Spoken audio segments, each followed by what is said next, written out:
మనతో పాటు శంకరుల రవికుమార్ గారు బీజేపీ తరఫు నుంచి మనకి ఫోన్ సిద్ధంగా ఉన్నారు. రవికుమార్ గారు నమస్తే అండి. హలో, నమస్తే అండి ఆశా గారు. ఎస్, గుడ్ ఈవినింగ్ రవికుమార్ గారు.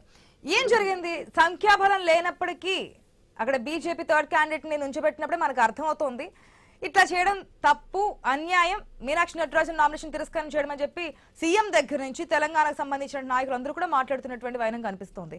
రాజ్యాంగబద్ధమైనటువంటి సంస్థలను కూడా బీజేపీ చెప్పు చేతుల్లో పెట్టుకుని ఈ విధంగా చేయిస్తుందనే వాదనలు కూడా, మాటలు కూడా, మన కామెంట్స్ కూడా వింటూ ఉన్నాం. ఏమంటారు? నిజంగానే దీంట్లో వాస్తవం ఎంత? ముందుగా ఆశా గారు, ఇక్కడ బీజేపీకి సంబంధించి అసలు గొడవ గానే కాదు, ఇది కాంగ్రెస్ ఇంటర్నల్ గొడవ.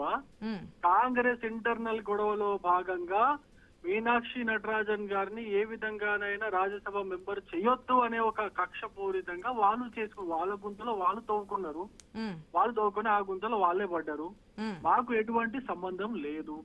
ఇప్పుడు ఎక్కడో నారాయణపేట జిల్లాలో బుక్ అయినటువంటి కేసు గురించి నాకు తెలిసి మీనాక్షి నటరాజన్ గారికి కూడా ఇన్ఫర్మేషన్ ఉండకపోవచ్చని అనిపిస్తుంది. ఎందుకంటే ఆమెకు అంటే ఆ కేసులో ఆమె కూడా ఉందనేది ఆమె కూడా తెలియకపోవచ్చు అనిపిస్తుంది నాకు. బట్ ఎవరో ఆయనక ఎవరో ఉన్నారు, కుట్ర చేసినారు. కుట్ర చేసి ఇప్పుడు కేసు అయితే కేసు కదండి. ఇప్పుడు ఆ సంస్థ ఎలక్షన్ కమిషన్ కేసు ఉంటే వాళ్ళ రూల్స్ ప్రకారము వాళ్ళ రెగ్యులేషన్స్ ప్రకారము కేసు ఉన్న వ్యక్తి నామినేషన్ రిజెక్ట్ చేస్తారు. ఆ కేసు ఉందన్న విషయము, కేసు ఉందన్న పేపర్లు ఎవరు పంపించిన అక్కడికి, ఎవరు ఇచ్చారు, లోపల ఇప్పుడు ఈ బ్లాక్ షీప్ ఎవరు అనేది వాళ్ళే బయట పెట్టుకోవాలా, వాళ్ళే తెలుసుకోవాలా. అంటే మీకు ముందు నుంచి ఇన్ఫర్మేషన్ ఉందా అనేది? మీకు సంఖ్యాబలం లేకపోయినా థర్డ్ క్యాండ్ నుంచి పెట్టారంటే మీకు ఇన్ఫర్మేషన్ ఉండే చేశారనేది వాస్తవం కదా? మాకు ఇన్ఫర్మేషన్ ఉందా లేదా అనే తర్వాత సంగతి. ఫస్ట్ ఆఫ్ ఆల్ వీళ్ళకి ఇన్ఫర్మేషన్ ఉండాలి కదా. నామినేషన్ వేసే ముందు నా పైన ఏమైనా కేసు వాళ్ళకి తెలియదని చెప్తున్నారు కదా. మీనాక్షి నటరాజన్ కూడా డైరెక్ట్ గా బయటకు వచ్చేలా నా మీద ఏ కేసు లేదని చెప్పారు. ఆశ గారు, నాకు విషయం చెప్పండి. హోంమంత్రి ఎవరండి ఈ రాష్ట్రానికి? తెలంగాణ రాష్ట్రానికి హోమ్ మినిస్టర్ ఎవరు? అదే ముఖ్యమంత్రి గారు. ఇప్పుడు మరి ఆయన శాఖ పైన ఆయనకే పట్టు లేనట్టు అనుకోవాలా? మరి ఇప్పుడు ఆయన శాఖ నుంచి వెళ్తే గానీ పేపర్లు అక్కడ దొరకవు కదా. ఇప్పుడు హోమ్ ఏమంటారు? రేవంత్ రెడ్డి చేపించారంటారా? ఇప్పుడు మీకు ఇందులో డౌట్ ఏమైనా ఉందా అండి? మరి ఇప్పుడు పట్టుకునేది కూడా రేవంత్ రెడ్డి, మహేష్ కుమార్ గౌడ్ అంటున్నారు కదా. మరి బయటకు వచ్చేది విధానం ఎట్లా? మీ చెప్పిన కామెంట్స్ ప్రకారం నేనేమంటున్నా, ఇప్పుడు వాళ్ళకి కావద్దని ఉండింది, వాళ్ళు చేయలేదు. మీనాక్షి నటరాజన్ రాజ్యసభ పోకూడదు అని చెప్పేసి మీరేమనుకుంటున్నారు? రీజన్స్ ఏమనుకుంటున్నారు? మీనాక్షి నటరాజన్ ని రాజ్యసభకి వెళ్లకుండా రేవంత్ రెడ్డి అడ్డుకోవడానికి రీజన్స్? అంతకుముందు మీనాక్షి నటరాజన్ గారు తెలంగాణకు రాగానే ఏదో కార్యక్రమాలు మొదలు పెట్టారు మహేష్ కుమార్ గౌడ్ తో కలిసి. మహేష్ కుమార్ గౌడ్, మీనాక్షి నటరాజన్ ఇద్దరు కలిసి ఏదో పాదయాత్రలు ఏదో చేశారు అప్పట్లో. ఆ పాదయాత్రలు మధ్యలోనే ఆపుకున్నారు. ఎందుకు ఆపుకున్నారో తెలియదు. మరి అది ముఖ్యమంత్రి గారికి ఇన్ఫర్మేషన్ లేకుండా, ముఖ్యమంత్రి గారి కాన్సెంట్ లేకుండా ఈ పాదయాత్ర చేశారన్నట్టుగా తెలుస్తున్న విషయాలు. మరి అట్లా ముఖ్యమంత్రి గారు ఏమైనా ఆమె పైన కక్ష పెట్టుకున్నారా ఏంటో తెలీదు. మహేష్ గౌడ్ గారి పైన కూడా కక్ష పెట్టుకున్నట్టున్నారు. మొన్న తెలుసు కదా, వాళ్ళ సొంత ఛానల్లోనే మహేష్ గౌడ్ గారి పైన ఎన్నో రకాలైనటువంటి కథనాలు వచ్చినాయి. మరి ఆ కథనాలకు కూడా మరి ఎవరు కారణము? ముఖ్యమంత్రి గారి కారణం కదా. వాళ్ళ సొంత మాధ్యమాల్లో వచ్చినాయి, సామాజిక మాధ్యమాల్లో కూడా మహేష్ కుమార్ గౌడ్ కి వ్యతిరేకంగా వచ్చినాయి.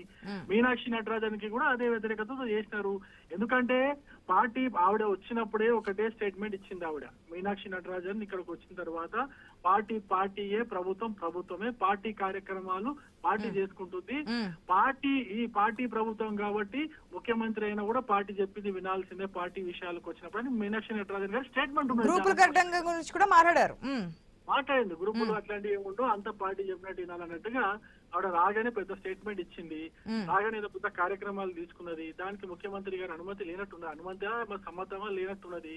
లేకుండా ముఖ్యమంత్రి గారు అనుమతి ఇచ్చారండి. మరి ఎందుకు అయిపోయిందో వాళ్ళకి. ఇట్లా వాళ్ళకు ఉన్న డిస్ప్యూట్స్ వల్ల వాళ్ళంతలో వాళ్ళ లోపల వాళ్ళ యొక్క స్ట్రైట్ స్టేట్మెంట్ అది.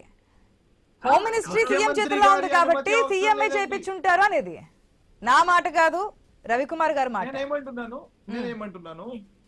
రవి గారు మిత్రులు రవి గారు చెప్పడానికి నేనేమంటున్నాను రవి గారు చెప్పడంలో ఎటువంటి తప్పలేదండి అని చెప్పొచ్చు. వారి యొక్క సస్పిషన్ వారు బయట చెప్తున్నారు. మీ యొక్క హక్కు మీరు చెప్తున్నారు, కాకపోతే దానికి ఏదో ఆయన కొటేషన్ చెప్తున్నారు. ఒక నిమిషం చెప్పండి నుమాన్ గారు. శాంటిటీ అనేది ఇంపార్టెంట్ మేడం. ఎప్పుడైనా సరే ఎవిడెన్స్ బేస్డ్ మనం మాట్లాడుకుంటేనే దానికి వాల్యూ అనేది ఉంటుంది. So it could be X or Y or Z, we don't know. నేను అదే అన్నాను ఫస్ట్ నుంచే కూడా, ఆ ఎక్స్ ఎవరు, ఆ వై ఎవరు, ఆ జెడ్ ఎవరు, ఎవరు చెప్తే ఎవరు అక్కడికి ఫోన్ చేశారని చెప్పేసి ఫోన్ వెళ్ళినటువంటి విషయం నేను చెప్తున్నాను. నేను ఫోన్ ఇక్కడి నుంచి అక్కడికి వెళ్ళింది, వెళ్ళింది నేను చెప్తున్నా, ఇంకొక విషయం కూడా, చెప్తున్నా. శ్రీలత ఎవరైతే కేసు పెట్టిన